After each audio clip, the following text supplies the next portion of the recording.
Olá, pessoas, bem-vindos e bem-vindas à nossa penúltima aula da História da Educação aqui no AVA. A gente vai abordar, né, nesse encontro um longo período da educação brasileira, que é exatamente este que vai de 1930 a atualmente na realidade, né? Ou seja, a contemporaneidade. Então é algo que está ainda em caminho. Educação brasileira que a gente já viu nas últimas aulas, abordando a questão da sua formação desde o período colonial, passando pelo processo imperial republicano, trazendo algumas características desse processo de transformação da escola no Brasil, né? Então, a gente tem toda uma lógica de mais de um século, na verdade, praticamente 2 séculos, na verdade, né? Em 1822 foi proclamada a independência.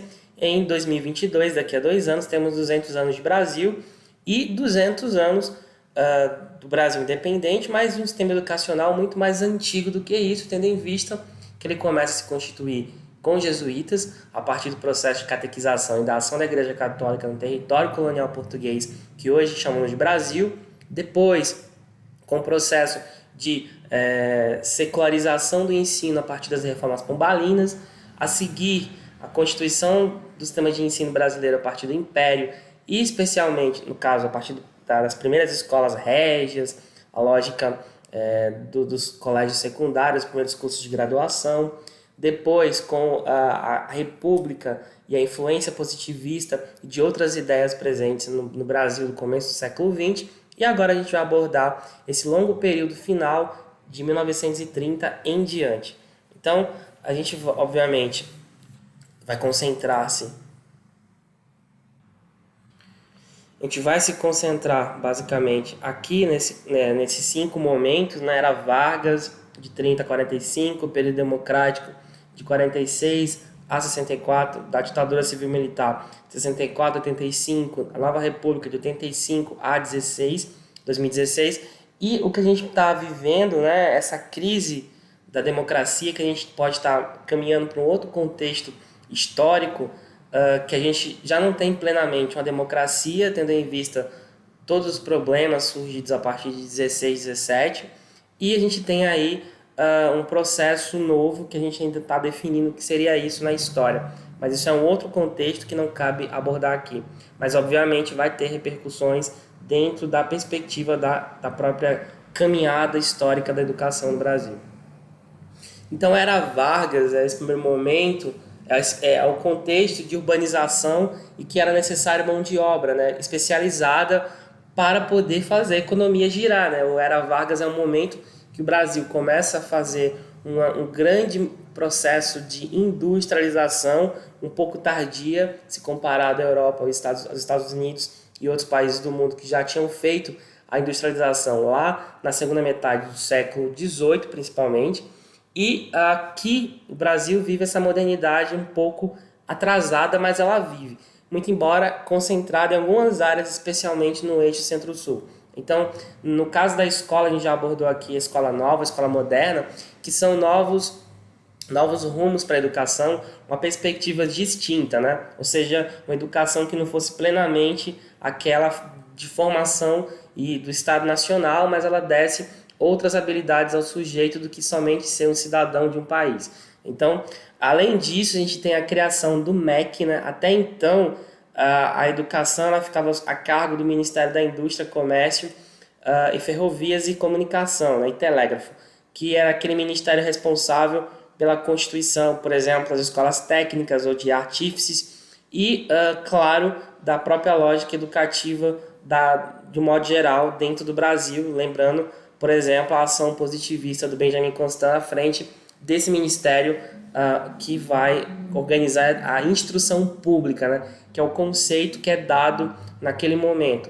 A partir dos anos 30, o conceito de instrução pública, que é aquela educação fechada, ligada à demanda do Estado apenas, vai ser substituído por um processo de educação, né? O conceito de educação que é muito mais amplo do que instrução pública, atendendo às demandas, né, do Estado burguês, do processo industrial, de um mundo que se transformava. A gente tem uma transposição dessa ideia de instrução pública apenas como meros rudimentos de cálculo, línguas e afins, para algo um pouco mais amplificado dentro das demandas da economia da época, a partir do conceito de educação.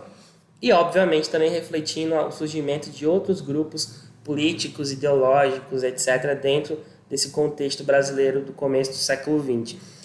O governo Vargas também vai implementar, dentro das suas várias contradições, né, que eram bastante amplas, a questão da obrigatoriedade do ensino básico para crianças, basicamente o que chama de primário, né, que hoje seria o ensino fundamental 1, naquela época era o primário, que dava, pelo menos, a parte da população base, né? Tendo em vista que o Brasil, na época, tinha população analfabeta em torno de 56%, ou seja, uma população aí em torno de 50 milhões de pessoas, a gente tem mais da metade disso, quase 30 milhões, sendo analfabetos e uma parte também considerável semi-analfabeta. Então, o Brasil, tradicionalmente, já era um país de analfabetos, continuou sendo. Na era Vargas começa um pouco a mudar, mas ainda assim o analfabetismo ele segue grande, inclusive até hoje o Brasil tem uma taxa de analfabetos muito grande se comparada a outros países do mesmo tamanho e economia que o Brasil tem. A gente tem a questão, obviamente, desse aumento da educação pública, né? Então, vai continuar a ter escolas religiosas, obviamente, mas o Estado vai começar cada vez mais a investir em participar e fazer a educação pública mais acessível, pelo menos para uma parte da população, especialmente nos grandes centros urbanos. E, por exemplo, a gente tem aqui o contexto da criação da primeira universidade federal, que é a Universidade do Brasil, na então capital do Brasil, Rio de Janeiro, que hoje é o FRJ, né? Universidade Federal do Rio de Janeiro. Então essa é a primeira universidade federal da nossa história. Nós tínhamos cursos superiores, nós tínhamos faculdades, mas não universidade. A universidade é um conceito muito mais amplo que demonstra uma gama de cursos e tem a ver com pesquisa e outras questões do conhecimento. Então a gente tinha cursos de direito, tinha cursos de medicina, mas não tinha em si uma universidade.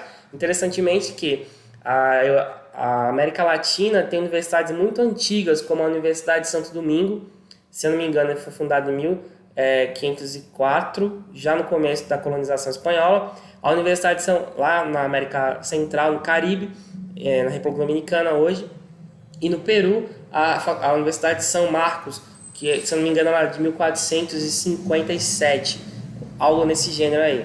Então a gente tem aí um atraso de séculos que o governo Vargas ele tenta ganhar espaço, né, e pelo menos diminuir um pouco esse atraso. Obviamente, o tempo foi muito perdido, né, um tempo muito grande sem universidade.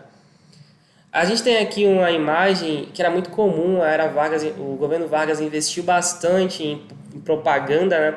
Talvez foi um dos primeiros governos da história do Brasil, ou o primeiro a investir pesado em meios de comunicação em massa, como cinema, rádio, jornais, toda uma série de uma rede de comunicação criada pelo Departamento de Imprensa e Propaganda, o DIP, que censurava os opositores e dava ao Vargas uma base para ele propagar essa imagem, né? Então, era um governo autoritário, baseado muito fortemente na perseguição dos opositores e na propaganda política nessa perspectiva de ideologia, né? Levar a ideologia varguista para a população. Então, os livros didáticos traziam em si essas imagens do Vargas acariciando crianças, junto com a bandeira do Brasil, com esse rosto afável, mesmo que normalmente o Vargas não fosse, obviamente, assim no dia a dia. Aqui se tem um nítido processo de propaganda política de massa nitidamente, né? Ou seja, ele é representado aqui como um sujeito próximo das crianças. Veja a imagem do lado maior, né? Ele projeta um líder gigante, né, frente ao povo que está mirando somente para ele.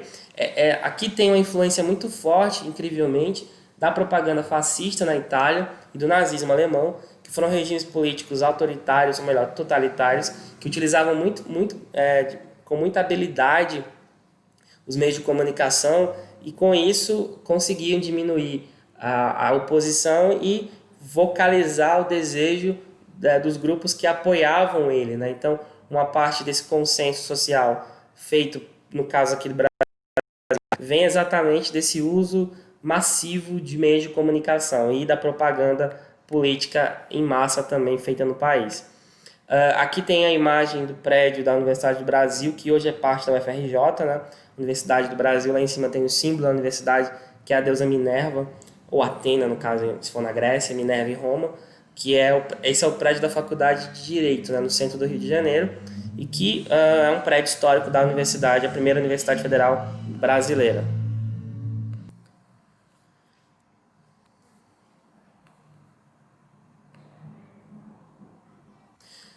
Reformas. Então, o período Vargas foi um momento muito forte de reformas políticas e na estrutura do Estado brasileiro. Talvez seja o momento onde o Estado brasileiro mais cresça proporcionalmente se comparado a outros momentos da história, né? Então, você tem a criação de toda uma rede de ministérios, de órgãos públicos, o Estado começa a se fazer presente em um país tão grande quanto o Brasil, que durante muito tempo, especialmente desde que a família real chega em 1808, há uma concentração da administração pública ali no Rio de Janeiro. A partir do momento da República, você tem uma tentativa de descentralizar, no caso aqui dessa República varguista, de descentralizar a presença do Estado, mas ao mesmo tempo o poder está muito mais nas mãos de uma pessoa. É um paradoxo. O Estado se faz presente em mais lugares no Brasil, mas o poder está concentrado nas mãos do presidente, até porque a gente está falando de um governo que mais da metade do seu período foi ditadura. Então, por exemplo, a criação do MEC, como eu falei, em 1930, né, ele é separado daquele Ministério da Instrução Pública e se cria o Ministério da Educação e Saúde, e o MEC vai ser responsável pela organização da rede de ensino no Brasil. Então, várias reformas vão ser feitas. Por exemplo, a chamada reforma Francisco Campos, né? Francisco Campos, que era o ministro da época, foi basicamente, criou o Conselho Nacional de Educação, o CNE, que ainda existe. Ele organizou os estatutos das universidades brasileiras, então toda universidade, para poder existir, tinha que seguir o estatuto da universidade, dessa universidade, e a organização do ensino médio e o ensino comercial, que é o ensino técnico, na verdade, né? Em parceria com empresas e o meio econômico. Há nesse momento também o Manifesto dos Pioneiros de Educação, que é basicamente um documento escrito por 26 intelectuais ligados à Escola Nova e que vão trazer uma crítica à escola tradicional e uma busca de uma educação nacional, obviamente nacional. Parece uma redundância isso, mas é uma educação que não fosse apenas concentrada no local, mas em todo o Brasil, acessível para todos. Então, é uma perspectiva de ampliar o acesso à educação e mudar os métodos de ensino tradicionais que eram tão marcantes e ainda são na escola brasileira. O governo Vargas passa também por mudanças políticas, né? Foi o momento inicial do governo foi bastante ligado a crises políticas, né? Durante basicamente uns 7 anos, Vargas enfrentou oposição bastante forte de vários grupos de esquerda e de direita, inclusive uma guerra civil, né? Em 32, o estado de São Paulo se colocou contra o Brasil, porque queriam uma Constituição. Em 34, Vargas traz a Constituição, que traz uma novidade, né? Que é o direito, a educação como direito.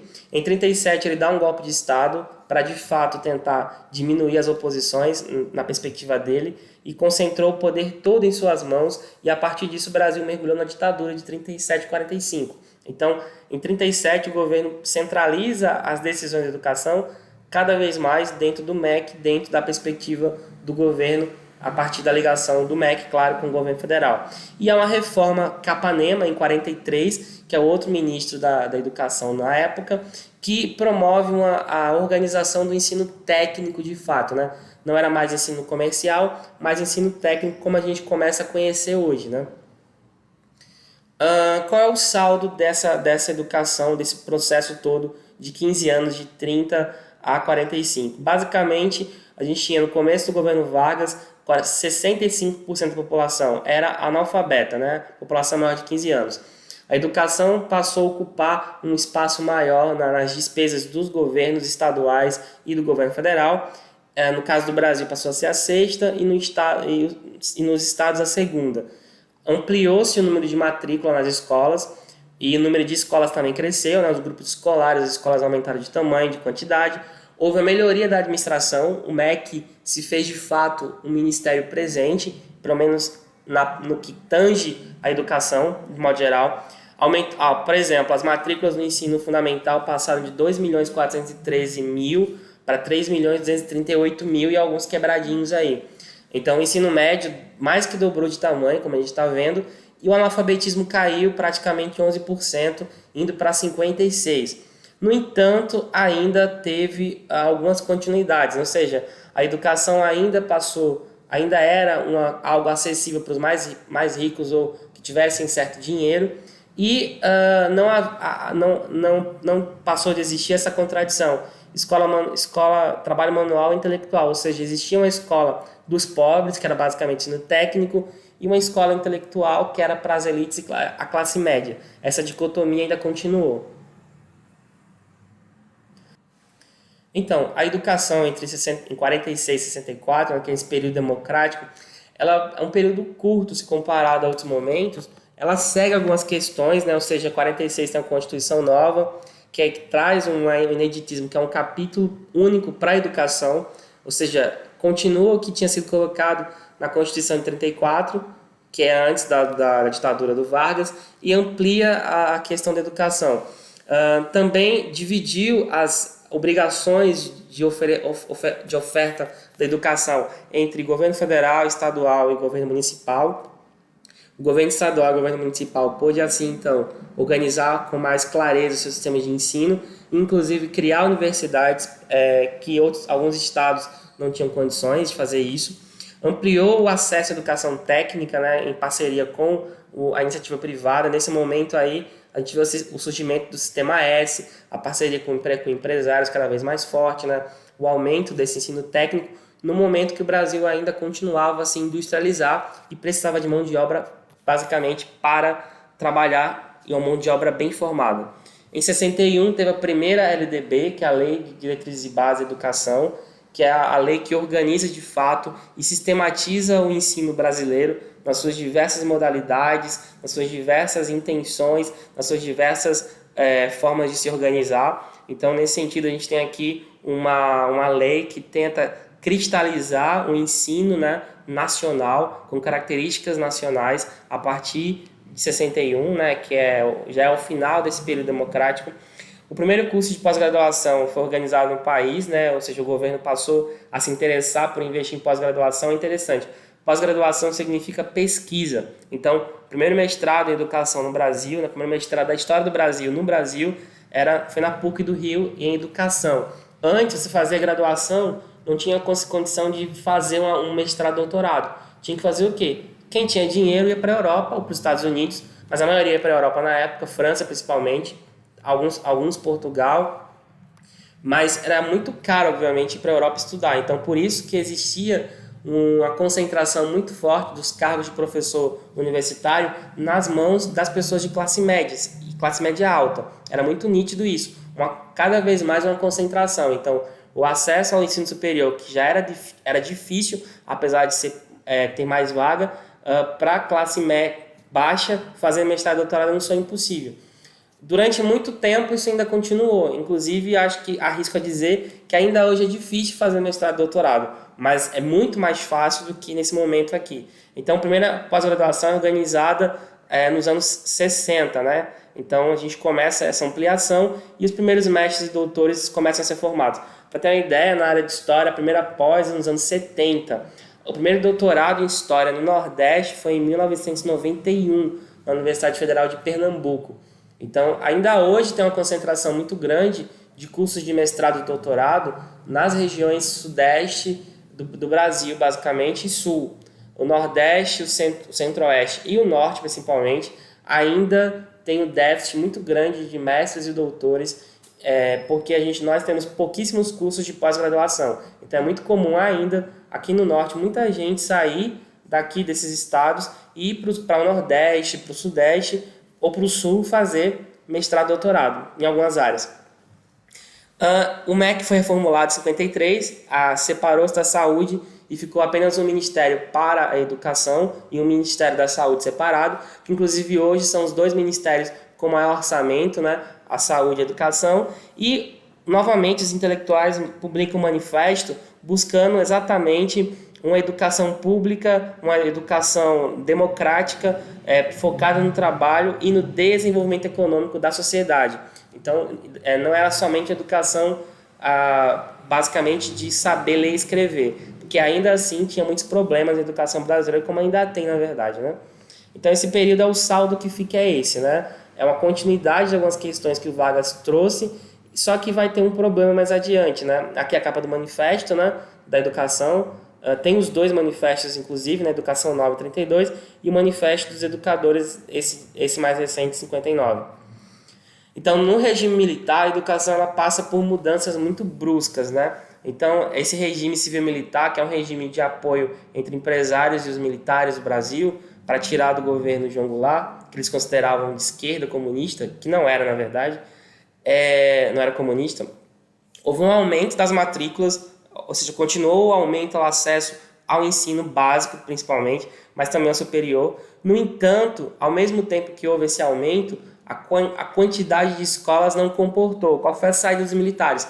Ao invés de construir escolas novas, ao invés de fazer novas universidades ou aumentar as que tinham, você aumenta em menor quantidade os prédios, mas você aumenta a quantidade de alunos lá dentro. Então, você vai ver salas de aulas lotadíssimas com 40, 50 alunos. Não é uma tradição recente do Brasil, é algo que já vem dos anos 60 e 70, escolas superlotadas em condições extremamente precárias.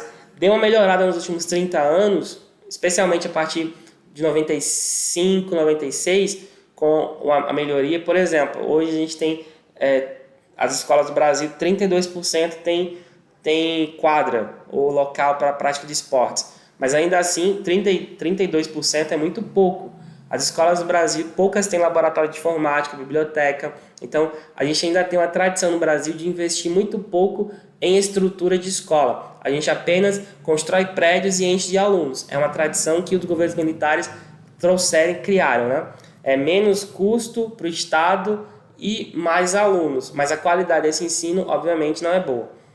Houve uma perseguição ideológica, ou seja, os militares perseguiram quem pensasse diferente. Muitas pessoas foram aposentadas de modo compulsório, por obrigação, mesmo muito jovens, para não estar na universidade, ou outras foram obrigadas a sair do Brasil, né, perseguidas por seus posicionamentos políticos.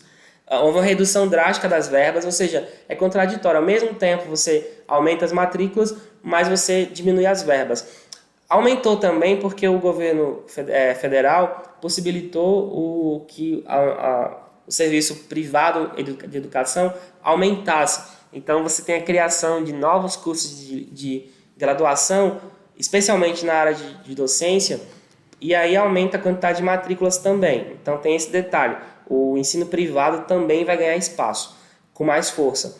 A LDB de 71 é criada, ela substitui a de 51, e é uma precarização da formação de nós professores. Então, o governo federal criou o que se chama de licenciatura curta. A licenciatura geralmente durava 4 anos, como hoje ainda dura, né? Só que foi criado para poder justificado pelo aumento da demanda de alunos, foi criado esse tipo de curso para formar profissionais mais rapidamente. Então, no espaço de 2 anos, você formava um professor. E aí você jogava ele no mercado de trabalho. Então, essa licenciatura curta é responsável por um tipo de visão de professor que na realidade era apenas o sujeito para ler o livro didático, passar uma atividade ou utilizar técnicas de ensino ali já em fórmulas, dinâmicas de grupo, algum tipo de dinâmica de sala de aula que não incentivasse o espírito crítico à construção, mas apenas a reprodução de conhecimento. Então, não era um professor intelectual, mas um professor reprodutor de tudo que o currículo queria. Então, um professor mal formado é um professor mal pago, é um professor que vai fazer ali o mínimo para dar aula. Então, há uma profunda precarização, né, dessa formação e, claro, da profissão de professor.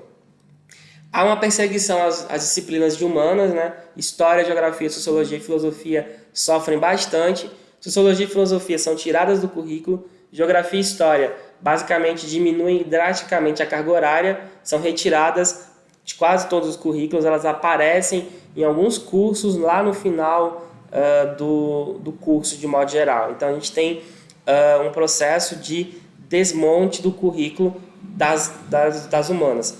Então a gente tem, no lugar dessa disciplina de História, Geografia, Filosofia, duas disciplinas, e o foco especialmente em uma aqui, a OSPB, que é a Organização Social e Política do Brasil, nada mais é do que uma disciplina que tenta trazer alguma coisa de História e Geografia, mas sem a crítica, sem a questão de você fazer uma história crítica do Brasil ou analisar uma geografia crítica do Brasil, mas unicamente um amontoado de conhecimentos aleatórios, de curiosidades sobre o Brasil, sobre personagens históricos, sobre bandeiras, hinos, etc. e tal, que traz exatamente aí um tipo de conteúdo praticamente que atendia ao desejo dos militares de não ter uma escola crítica, né? Para eles, a educação não podia ser elemento de questionamento, mas unicamente uma educação que formasse um sujeito para trabalhar e que não questionasse a ordem vigente. E a educação moral e cívica, né? Toda escola praticamente passou a ter um centro cívico que organizava, por exemplo, por que até hoje nós no Brasil, as escolas vão para a rua fazer fanfarra, marchar no dia do 7 de setembro. Não são todos os países do mundo que tem isso não, viu? Geralmente quem vai é o exército, a gente fica sentado assistindo. Mas no Brasil e em alguns países da América Latina, há um incentivo das escolas a formarem bandas marciais, a ensinar os alunos a marchar, bater continência para a bandeira, cantar o hino nacional. Lembrando que eu não sou contra o nacionalismo, sou contra o mau nacionalismo, como esse. Então, a disciplina de educação moral e cívica, ela era usada pelo governo militar exatamente para ocupar ideologicamente a escola, evitando que a escola virasse um local de questionamento. Então, ao invés de questionar, a escola devia dizer, na verdade, sim para tudo que o governo fazia. Então, era por isso que esses centros cívicos eram criados, colocavam um professor para organizar e direcionar os alunos, então para evitar aqui que fossem criados grêmios estudantis ou que os alunos fizessem alguma mobilização de protesto, crítica quando vissem alguma coisa de errado. Então é uma disciplina que, do ponto de vista do seu conteúdo, ela fazia um ensino moralizante, né, trazendo questões de respeito à hierarquia superior. É basicamente a ideologia de quartel aplicada à escola, no sentido de criar sujeitos obedientes à hierarquia social, ou seja, alguém que manda na perspectiva da disciplina, alguém que obedece. Então, é uma disciplina que era utilizado nesse sentido para fazer uma educação livre de todo e qualquer processo crítico especificamente, né? Então, a gente tem isso está presente não somente dentro da escola, mas nas universidades. Então, os cursos de graduação também tinham essa questão. Por exemplo, você vê lá a comissão formada para a disciplina, ela se articulou a autoridades civis e militares de todos os níveis de governo para a implementação e manutenção da doutrina da educação moral e cívica de acordo com os princípios estabelecidos no artigo 2, né? Colaborar com o Conselho Federal, etc. e tal. Ou seja, ela tem toda uma constituição. Basicamente, qual seria a lógica da disciplina?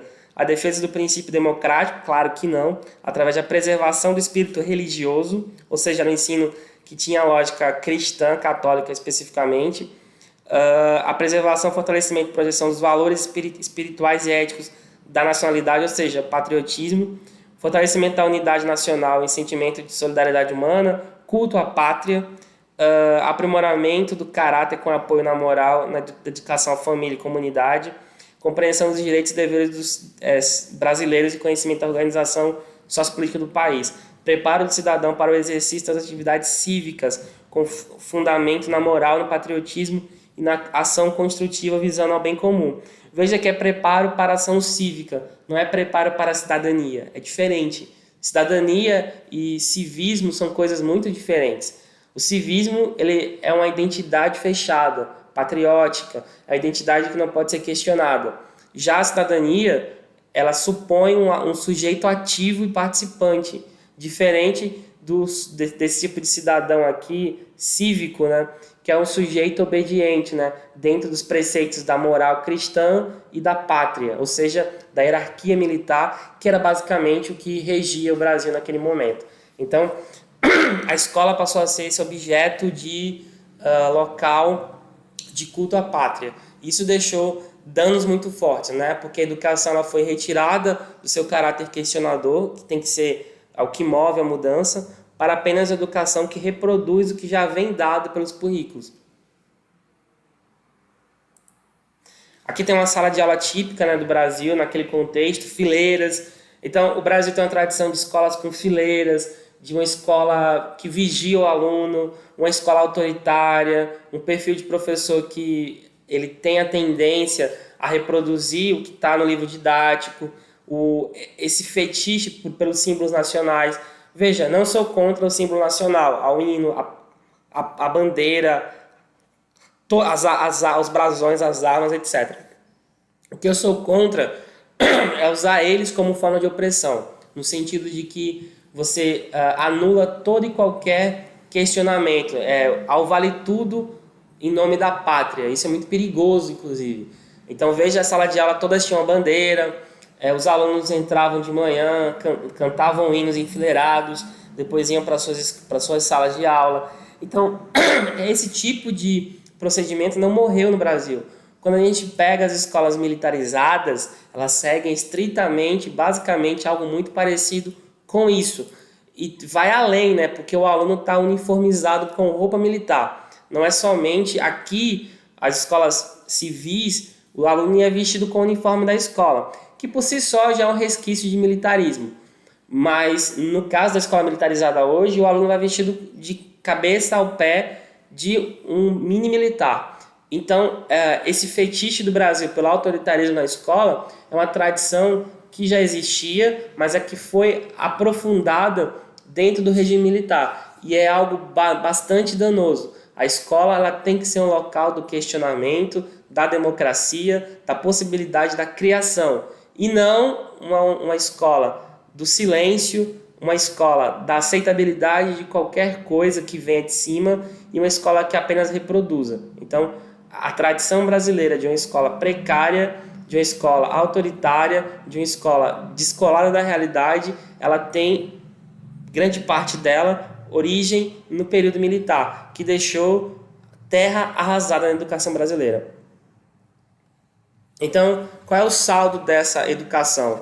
Uma profissão docente precarizada com a má formação e má remuneração, salas superlotadas, salas de aula, currículos engessados, né, bastante antiquados, uma exclusão das classes baixas do ensino superior, porque ele ainda foi feito para, basicamente, ser acessível às classes médias, e uma tradição autoritária nas escolas e universidades. Demorou muito tempo, por exemplo, no Brasil, para que a gente pudesse escolher diretor de escola, pudesse escolher reitor de universidade, tudo era indicado por cima. E ainda, de certa forma, ainda continua um pouco, porque quando você vota no reitor de universidade ou do IFE, hoje vai ser uma lista tríplice. Então, o ministro da Educação pode recusar o primeiro e indicar o segundo. Então, hoje as escolas, de modo geral, têm essa tradição de ter eleição.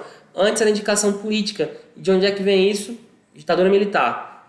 Onde só era indicado para ser diretor quem rezasse pela cartilha do governo na época, né? Seja estadual, seguindo, obviamente, a demanda militar no Brasil.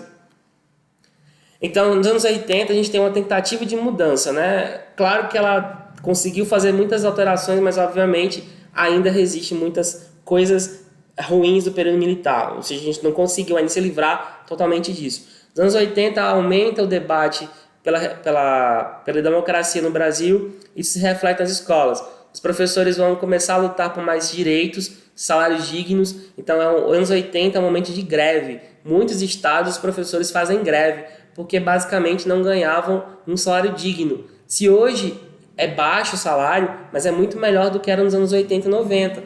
Quem é professor, vai ser professor hoje, tem um piso nacional. Naquele momento não existia isso. Então, você ganhava o mais baixo possível, era totalmente desprestigiado, socialmente falando, e você tinha que trabalhar em várias escolas para ganhar um salário decente.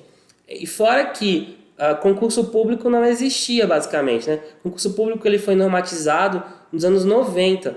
Antes eram seleções que muitas vezes, essas seleções, elas eram feitas a toque de caixa para indicar pessoas ligadas a políticos, né? Então a gente tem todo um processo, uma formação para o professor ruim e uma profissão docente precária. Começa a se debater o currículo, né? A escola tinha que mudar o currículo, há uma diversidade de movimentos sociais, né?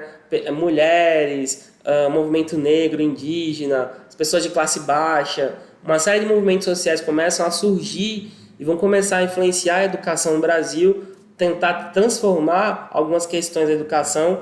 E a Constituição de 88 ela reflete isso, né? Ela garante a educação pública como direito. Então, todo cidadão brasileiro, rico ou pobre, todo cidadão brasileiro de qualquer cidade, da Amazônia ao sertão, ele tem direito à educação. É um dever do Estado e direito do cidadão. Houve um reforço na distribuição entre os entes, né, que ficou mais claro na LDB, e é um processo de obrigatoriedade do financiamento da educação. Isso não é seguido à risca. Existe um percentual X, que agora não lembro, que o governo brasileiro é obrigado a colocar na educação. Esse percentual ele nunca foi respeitado, mesmo no auge econômico do Brasil nos últimos 10 anos. Então, ainda algumas questões não foram implementadas plenamente. E, claro, começou a ter uma universalização do ensino e a obrigatoriedade do ensino, especialmente o ECA. Ele reforça bastante isso quando fala que a educação é um direito da criança e do adolescente, a família tem que acompanhar, o Estado tem que oferecer. Então, a nova Constituição leva a uma nova LDB, que ela sai em 96, basicamente 8 anos depois da Constituição, depois de debates muito profundos, de críticas e de idas e vindas, ela acaba sendo aprovada em 96. Ela divide ali as atribuições entre governo federal, estados e municípios, o que a educação privada pode fazer ou não. Ela diz que o governo federal ele vai financiar uma parte da educação, que os governos estaduais também podem investir em ensino superior, mas dentro do limite orçamentário, que os municípios também podem fazer isso, mas poucos municípios no Brasil têm universidade, alguns têm, inclusive, especialmente no sul do Brasil. Então, a gente tem um elenco, né, de novidades na LDB e basicamente dela normatiza a educação pública, né? Há uma expansão nesse momento, especialmente no começo do século, né, na primeira década, há uma expansão do ensino superior e técnico, né, a novas universidades e campos são criados, e institutos federais também. É criada a Rede F em 2008, se estabelece políticas de igualdade racial e dispositivos para facilitar a chegada de pessoas negras, pessoas pobres, indígenas e deficientes na universidade, e inclusive uma política de manutenção acadêmica também. E há uma influência nesse momento, especialmente nos anos 90 em diante, de órgãos externos como o Banco Mundial, como o Banco Interamericano de Desenvolvimento e outros órgãos, a Unesco, que vão influenciar as políticas educacionais no Brasil. Ou seja, não é somente a educação brasileira não vai ser feita somente seguindo as demandas do país. Ela vai também tentar atender a questões internacionais, né? Leis que o Brasil assina, determinadas metas que o Brasil tem que atingir, isso a partir desses documentos ou do financiamento que o Brasil pode receber, especialmente do Banco Mundial. A gente vê aqui, por exemplo, na expansão da rede federal, no caso a rede federal técnica, né, a rede F, em 1909 a 2002 tinha 140 unidades, entre 2003 e 2010, 354, e entre 2011 e 2014, 562, mais 208. Então, é uma expansão assim nunca vista nesse contexto de Brasil, né? O acesso ao ensino superior foi facilitado, novos cursos de pós-graduação foram criados, uma série de questões foram trazidas aí a partir do final dos anos 90, mas especialmente de 2003 adiante. Por exemplo, há um reflexo aqui dessas políticas de acesso para as etnias no Brasil, né? Por exemplo, em 2003, a porcentagem de negros e pardos nas universidades era o seguinte: negros 5,9%, pardos 28,3%. Já em 2010, 7 anos depois, subiu para 8,72% para negros e 32,08% para pardos. Já abaixo, em relação à pós-graduação, mudou bastante. Em 97, 1,80% dos negros tinham pós-graduação e 2,20% dos pardos tinham pós-graduação. Já alguns anos depois, na verdade mais de 16 anos depois, 8,80% dos negros tinham pós, isso aí, especialização, mestrado, doutorado, e os pardos 11%. Então houve um aumento, né, da participação desses estratos sociais brasileira. E para terminar, nesse momento atual, a educação está na berlinda? Sim, ela está. Então, ela está, de um ponto de vista, né, acuada por conta da PEC 55, né, que é a PEC que, não somente educação, viu, que é a PEC que institui o limite de gastos. O governo federal vai ter que se limita a gastar X dentro dessa lei, né, essa emenda à Constituição. A nova BNCC, que ela poderia ter sido um avanço, instituindo um currículo nacional, ela engessou um currículo nas diversas áreas de conhecimento e ainda está começando a ser implantada. Então ela ainda é uma incógnita, mas do modo como foi feita, ela suscitou muitas críticas, e o resultado dos currículos que surgiram da BNCC são objeto até hoje de questionamento por parte de professores e pesquisadores da educação.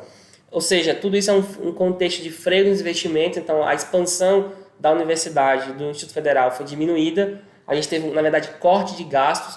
A gente hoje funciona em média com 30% em média a menos do que funcionava há 10 anos atrás, ou seja, aumentou a quantidade de pessoas, mas houve uma diminuição do nível de gastos e investimento nessas relações. De modo geral, há um desprestígio da profissão docente, ou seja, poucas pessoas hoje querem ser professor. Se chegar para um aluno do ensino médio hoje e perguntar na sala de aula do terceiro ano quantos alunos querem ser professor, se 3 levantarem a mão, é muito. Então, apesar de que tem uma base ainda de salário, que ganha até mais do que outras profissões, mas ainda é muito pouco, ser professor no Brasil hoje não é uma profissão atrativa, porque ela demanda uma série de questões e, socialmente falando, não dá prestígio. É isso que conta, um dos elementos mais importantes para que haja um afastamento e um desinteresse das pessoas pela profissão docente. O que resta para fazer? Essa é a grande dúvida que fica para a gente. O que nós, enquanto professores, enquanto futuros professores, vamos colaborar para que a educação brasileira ela se transforme e que ela, na verdade, ao invés desse retrocesso que está tendo nos últimos 5 anos, na realidade, 2015 em diante, com o começo dos cortes, depois com uma série de questões de mudanças e diminuição cada vez mais do interesse do governo federal em fazer educação acessível, a gente tem aí uma educação que está na interrogação. O que o futuro nos reserva? A gente vai esperar as coisas acontecerem, a gente vai poder fazer alguma coisa para mudar? Fica o questionamento para a gente aí, nessa perspectiva da história da educação, que é uma história ainda sendo feita. Mas quem é que vai guiar essa história? Somos nós ou vão ser os outros?